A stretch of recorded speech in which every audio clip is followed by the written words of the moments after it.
జనసేన పార్టీలో ఇన్నాళ్లు కేవలం నటిస్తూ పార్టీ కోసం పనిచేసినట్లు పోతిన మహేష్ వ్యవహారం ఇప్పుడు అర్థమవుతోంది. విజయవాడలో వైసీపీ నాయకులకు అమ్ముడుపోయి కావాలని పవన్ కళ్యాణ్ మీద బురద చల్లే ప్రయత్నం చేస్తున్నావు. నీలాంటి వాళ్ళని ముందుగానే పసిగట్టి పవన్ కళ్యాణ్ గారు పార్టీలో అవకాశం ఇవ్వకుండా పక్కన పెట్టారు. నువ్వెలాంటి వ్యాపారాలు చేయకుండా రాజకీయంగా ఎలా తిరుగుతున్నావు, ఎలా ఖర్చు చేయగలుగుతున్నావు, నీకింత డబ్బు ఎక్కడి నుంచి వస్తోంది? ఇలా నటించమని వైసీపీ వారే ముందుగా నిన్ను జనసేనలోకి పంపారా? నటించమని పవన్ కళ్యాణ్ ఎలాంటి వారో రాష్ట్ర ప్రజలందరికీ తెలుసు. నీలాంటి కోవట్లు బురద జల్లినంత మాత్రాన పవన్ కళ్యాణ్ కి ఏమి కాదని దుయ్యబట్టారు. పోతిన మహేష్ జనసేన పార్టీ నుంచి నువ్వు వైఎస్ఆర్సీపీ పార్టీకి జాయిన్ అయ్యే రోజు మహేష్, నువ్వు ఒక అబద్ధాల కోరువి. ఇన్నాళ్ళు నువ్వు నటించావు.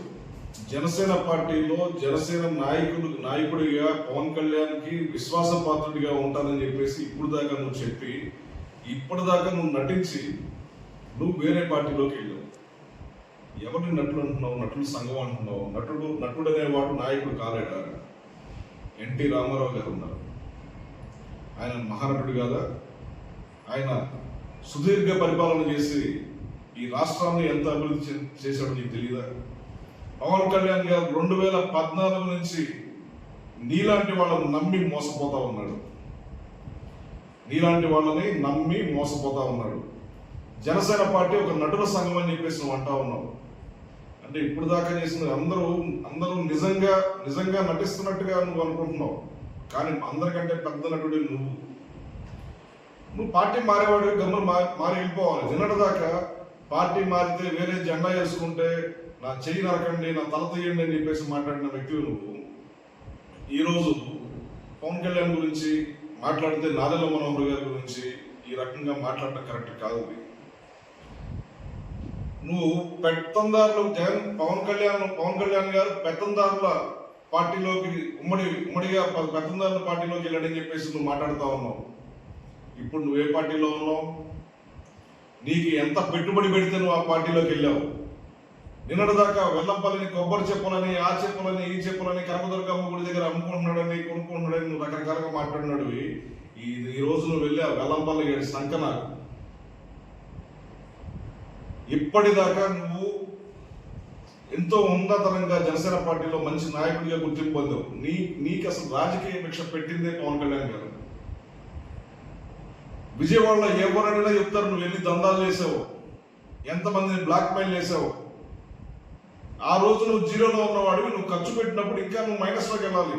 కానీ ఈ రోజుకి నీ దగ్గర డబ్బు ఎట్లా వచ్చింది? ఈ రోజుకి నువ్వు కష్టపడకుండా, వ్యాపారాలు చేయకుండా నీకు అంత డబ్బు ఎక్కడి నుంచి వస్తుంది? పార్టీ నడిపించేంత గొప్ప డబ్బు నీ దగ్గర ఎట్లా వస్తుంది? ఒక రాజకీయ పార్టీ నడపాలన్నా, ఒక నియోజకవర్గానికి ఇన్ఛార్జి అవ్వాలన్నా కోట్లతో కూడిన వ్యవహారం ఇది. నేను కష్టపడ్డాను, 10 ఏళ్ల పాటు నేను సేవ చేశాను, రాజకీయ సేవ చేశానని చెప్పేసి ఎవరు కూడా డబ్బు లేకుండా ఈరోజు టికెట్ ఆశించే స్థితి ఈ రాష్ట్రంలో లేదు. జగన్మోహన్ రెడ్డి పరిపాలనలో గత 5 సంవత్సరాల నుంచి రాష్ట్రం ఎంత అతలాకుతలమైందో నీకు తెలుసు. నీ మాటల్లో నేను అనేక సార్లు చెప్పావు, అనేక మీటింగ్లో చెప్పావు, గడప గడపకి తిరిగి మరీ చెప్పావు. అలాంటిది ఈ రోజు నువ్వు అదే జగన్మోహన్ రెడ్డి దగ్గరికి వెళ్ళి నువ్వు ఆయన కండవా కప్పించుకొని, ఆయన ఒక అర్జునుడు, అభివృద్ధి ప్రదాత, సంక్షేమ సంఘానికి రథసారథి అని చెప్పేసి ఏ నోటితో నువ్వు మాట్లాడుతున్నావు?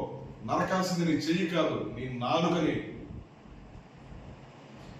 ఈ రకంగా ఊసర వెళ్ళేలాగా ఇప్పుడే నువ్వు ఈ రకంగా ఎన్ని మాటలు మాట్లాడుతూ ఉన్నావు. నువ్వు ఇంకా ఆ పార్టీలోకి వెళ్ళిన తర్వాత రేపులు చేస్తావు, మర్డర్లు చేస్తావు, అవసరమైతే ఇంకేదైనా చేస్తావు. ఆ రకంగా దొంగల పార్టీలోకి వెళ్ళావు. నువ్వు నిజాయితీ కలిగిన వ్యక్తి పార్టీ నుంచి ఒక దొంగల పార్టీలోకి నువ్వు జాయిన్ అయ్యావు. నువ్వు ఓడించడం కాదు, నీకు రాజకీయ భిక్ష పెట్టినటువంటి జనసేన నాయకులు, జనసేన కార్యకర్తలు ఇది గుర్తుపెట్టుకో.